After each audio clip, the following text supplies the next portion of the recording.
Medellín, una ciudad moderna en permanente desarrollo.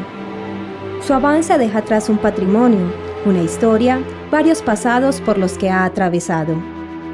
Hoy poco queda tangible de esa memoria, solo algunas imágenes que nos cuentan de sus glorias, aspectos, hábitos y formas de su pasado. La fotografía es el vehículo de esa memoria. ¿Cómo nos llega esta fotografía? ¿Quiénes fueron sus realizadores? ¿Cuáles eran sus técnicas? ¿Desde cuándo nos llega esta memoria visual? ¿Sabían estos artistas del legado de pasado que nos dejaban con su arte? Esta es parte de la historia de la fotografía en Medellín, contada desde su técnica, sus autores, sus temas, su desarrollo. Esta recopilación será contada en 4 capítulos, contando en este primero desde su aparición hasta el 1900. Esta historia es el fragmento que conocemos, parte del patrimonio que aún tenemos.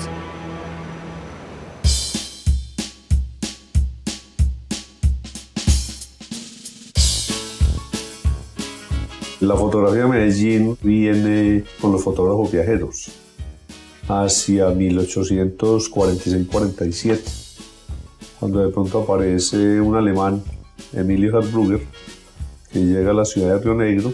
Allí hace unas fotografías, en el momento eran en daguerrotipo, hacia 1847-48, entonces de pronto podría considerarse como es la persona que podía traer la fotografía a Medellín o Antioquia en general.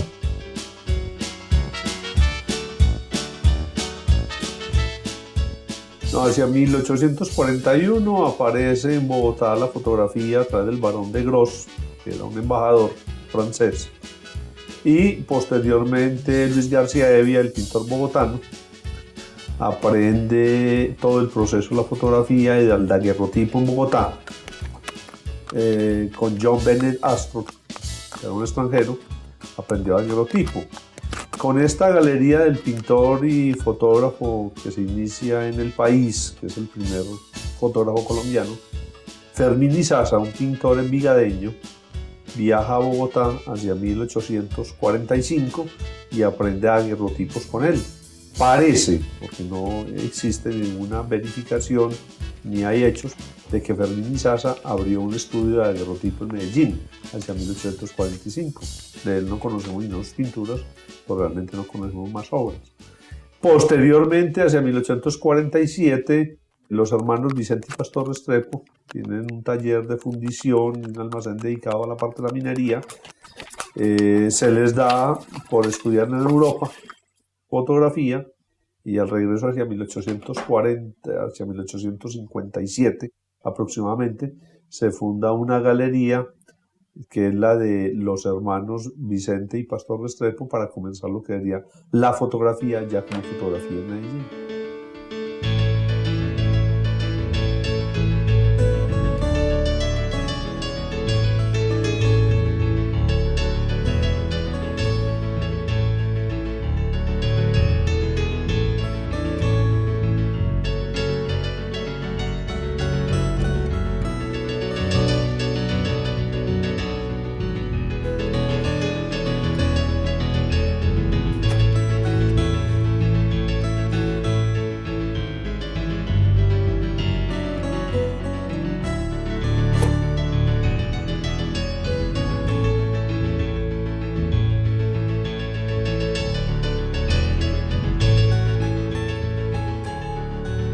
La primera técnica que llega, más que técnica, es un proceso que trae el fotógrafo, y es el proceso del daguerrotipo. Unas fotografías de tamaño aproximadamente de 6 por 9 centímetros que se tomaban directamente dentro de la cámara en placas de cobre y que estaban sensibilizadas pues, con yoduro de plata sobre una base, y donde se hacía una imagen positiva y una imagen única. Ese fue el primer proceso que llegó a Medellín, el daguerrotipo. Inclusive en la biblioteca tenemos varios daguerrotipos, y tenemos el primer daguerrotipo de lo que se conserva en Antioquia.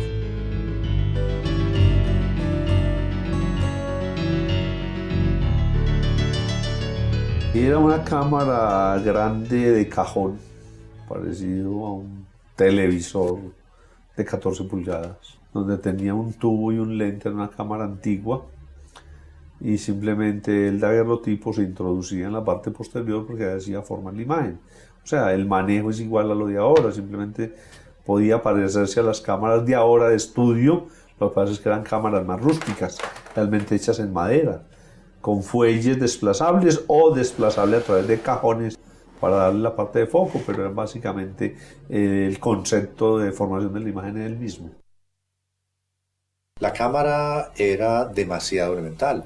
Estas cámaras no tenían obturador, estas cámaras no tenían diafragma, estas cámaras lo único que tenían era una tapa que al retirarla, pues entonces se producía la exposición. Todo dependía del nivel de sensibilidad de las placas, pero placas con exposiciones de hasta 6 minutos era una cosa muy frecuente. Tal como fue desarrollado el daguerrotipo, fue una técnica demasiado elaborada, sobre una placa de cobre brillada al extremo. Se aplicaba por la técnica de la galvanoplastia una capa de plata. Esa capa de plata era brillada obteniendo el máximo brillo que se considera en física se puede obtener, y es espejo. Entonces se procedía a realizar el proceso de sensibilización. Esto era necesario hacerlo en un ambiente de total oscuridad. Mediante la utilización de una pequeña camarita, de un pequeño cajón, entonces se sometía a los vapores de yodo esta placa de plata. La exposición de la placa de plata al yodo, entonces, la hacía fotosensible simplemente por una espontánea reacción de la plata con el yodo. Se producía cierta cantidad de yoduro de plata, uno de los materiales más altamente fotosensibles que existen.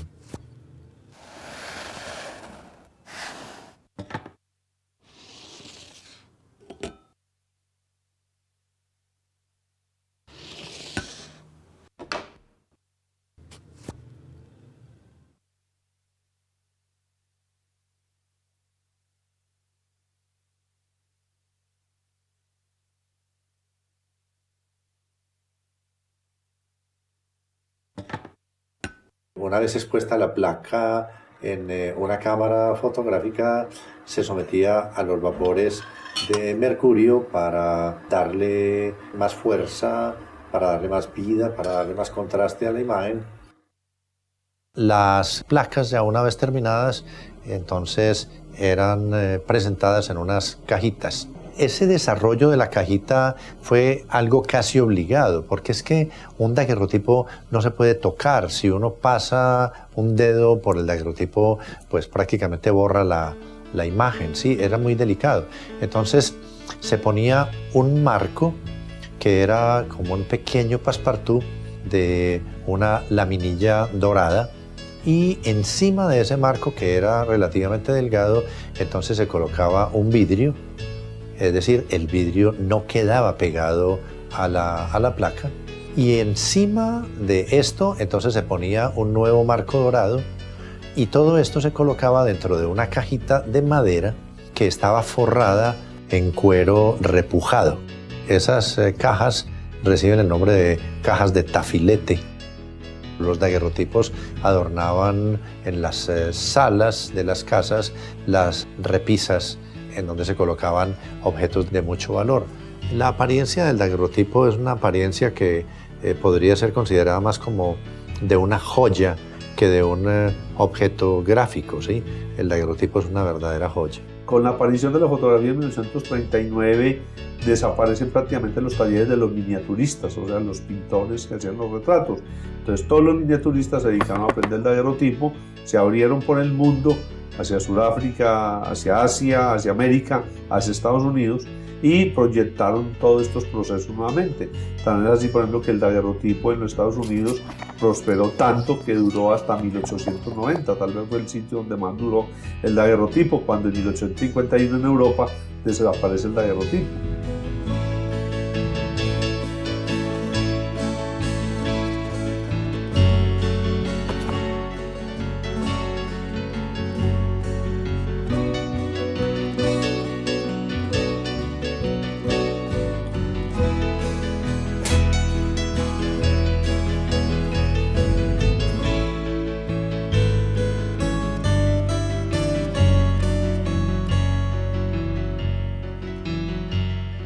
Una cosa interesante también es que la fotografía nació en manos de pintores, nació en manos de artistas.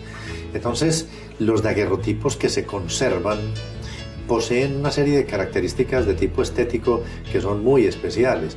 Las poses, los escenarios, la iluminación, siempre con luz natural. Las poses eran demasiado especiales porque eran poses muy clásicas de la pintura.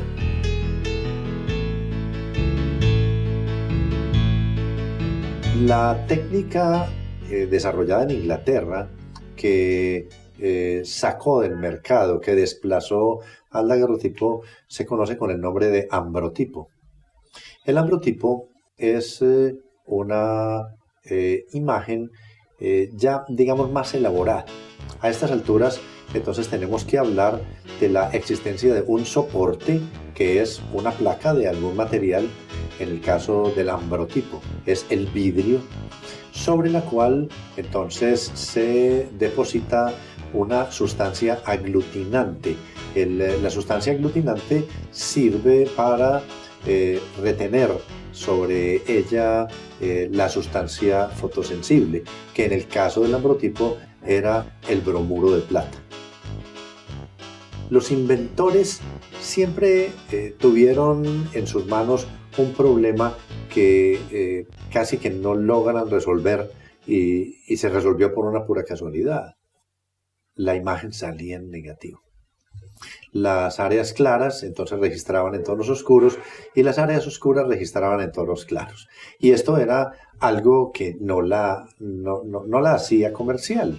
El daguerrotipo ofrecía inmediatamente una imagen en positivo, entonces era muy práctico. Pero una imagen en la cual las tonalidades se invertían, eso era una cosa que era considerada como impráctica, ¿sí? El hecho es que alguien colocó una de estas placas en negativo sobre una mesita que tenía una carpeta de color vino tinto y de pronto con sorpresa vio que la imagen se veía en positivo. Retiró la placa de la carpeta y en su transparencia la placa mostraba una imagen negativa. Entonces tomó pintura de color vino tinto y le aplicó por detrás a la placa de vidrio y la imagen se hizo positiva. Así de sencillo. Entonces le dieron una presentación exactamente igual a la del daguerrotipo, en una cajita de tafilete, etc. Para muchas personas es difícil distinguir una imagen de un ambrotipo con la de un daguerrotipo. Realmente el daguerrotipo es brillante, el daguerrotipo tiene una apariencia de joya, mientras que el ambrotipo tiene una apariencia mucho más de una fotografía convencional como la concebimos hoy.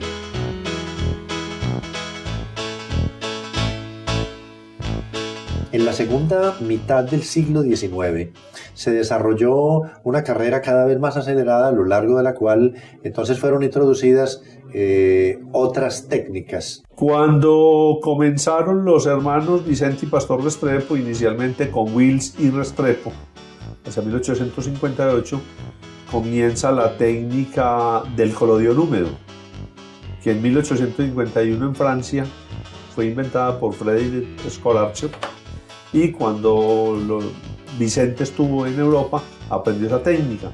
Consistía en que en negativos en vidrio se podían hacer ya perfectamente unos negativos de los cuales se iban a poder sacar copias, que era un negativo que había que hacerlo, revelarlo inmediatamente, porque si no se secaba, y de ahí se podían sacar las copias. Y se sacaban por contacto con la luz del sol, porque todavía no había energía eléctrica en el mundo tan siquiera.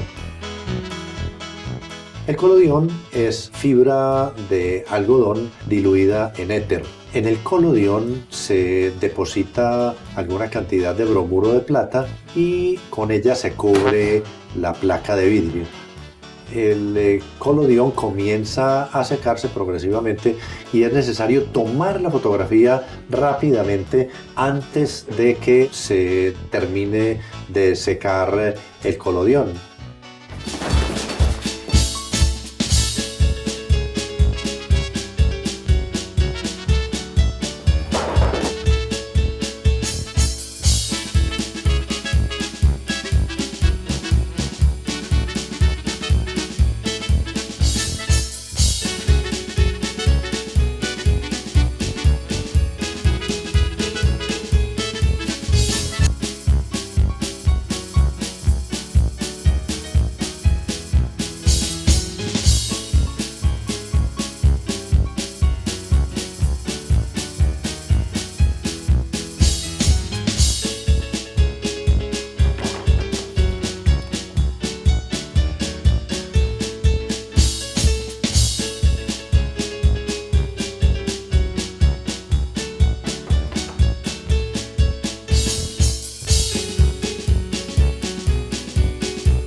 después del colodión, que era muy poco práctico, se comenzó a utilizar una sustancia también muy al alcance de la mano, que era la clara de huevo. La clara de huevo se comenzó a utilizar a gran escala en Inglaterra y en su forma de albúmina, entonces se constituyó como la sustancia más práctica para retener sobre una superficie y ya de papel una cantidad de bromuro de plata, material altamente fotosensible con la que durante mucho tiempo se hizo fotografía. Entonces comienza el sistema de lo que llamaba la tarjeta de visita, que era una fotografía más o menos del tamaño de lo que llamamos fotobilletera, una 6x9. Entonces se comenzó a trabajar el proceso de la albúmina, que era previamente desarrollado a través del colodión húmedo.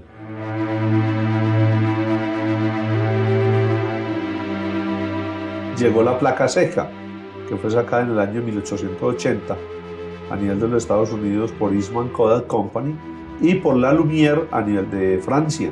Empezaron a comercializarse las placas secas en diferentes tamaños, que eran placas en vidrio. Entonces se comenzó a trabajar hacia 1890 aproximadamente, se comenzaron a trabajar las placas secas de gelatina bromuro, o sea, lo que llamamos negativos en vidrio. Después de la técnica de la albúmina, entonces se impuso la gelatina como material aglutinante. Los materiales fotográficos más modernos, más contemporáneos, usan gelatina. Los mismos fotógrafos se tenían que encargar de preparar ellos. De pronto en el momento, pues, Vicente y Pastor Restrepo, que trabajan la parte de minerales y la parte de química para la minería y aprendieron en Europa esta parte, ellos mismos preparaban sus placas para la toma fotográfica. Como Gonzalo Gaviria igualmente aprendió ese proceso en Europa, pues ya preparaba el mismo procedimiento para poderlo realizar. O sea, no había un distribuidor, ni quien fabricara, ni quién hiciera eso. El retrato fue el primer tema que trabajó en el mundo de todas maneras, en todas partes. Y en nuestro medio pasa igual, todo el mundo quería perpetuarse. Los políticos, militares, los hacendados y la gente prestante que tenía la forma de hacerse fotografiar. Entonces fue a través del retrato en que progresó la parte de la fotografía. Inclusive los colombianos que se iban a Europa, prestantes tipo Tomás Quevedo, por su fotografía en el reverso mandaban una nota escrita por correo a un amigo y le mandaban muchas saludes, parecía una tarjeta postal.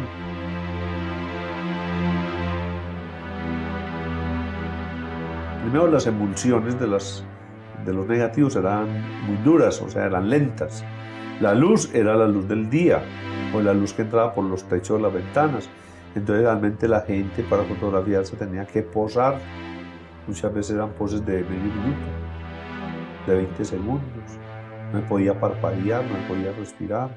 Le aplicaban talco o polvo en las caras para que la cara reflejara más la luz, porque la luz entraba a través de ventanas.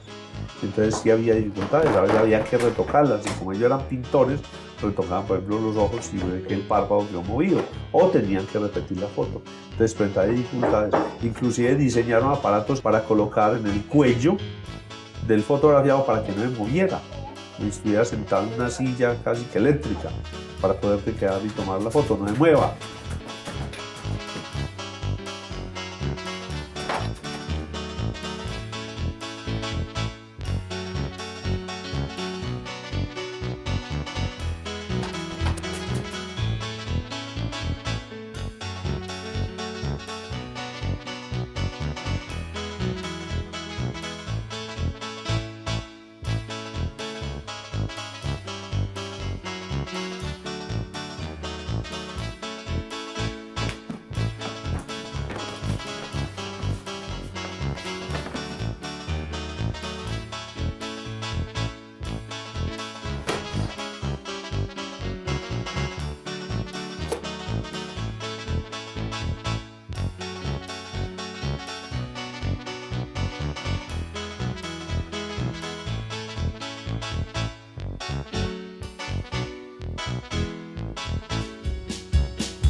hacia principios de la década de los años 80, en el siglo XIX, aparece un joven que era empleado de un banco en la ciudad de Rochester, que era aficionado a la fotografía. Él, utilizando gelatina y bromuro de plata, preparaba sus placas en la buhardilla de su casa para tomar fotografías. Él había construido su cámara fotográfica y era aficionado a la fotografía. Él tenía una muy buena destreza para realizar este procedimiento, a tal punto que sus amigos y sus familiares comenzaron a decirle que por qué no les vendía algunas placas de las que él producía. Entonces él comenzó a producir placas en exceso y a venderle a la gente que estaba a su alrededor. Cuando habían transcurrido 3 o 4 años de estar produciendo sus placas fotosensibles, se le ocurrió que podría ser muy interesante producir una cámara fotográfica que pudiera ser vendida popularmente. El primero en la historia que produjo cámaras fotográficas a nivel industrial fue el señor Eastman. Él quiso en un momento determinado ponerle un nombre a sus productos y se diseñó una palabra que no existe o que no existía en ningún idioma y que, según él lo describía más tarde, fuera fácilmente pronunciable en cualquier idioma. La palabra era Kodak.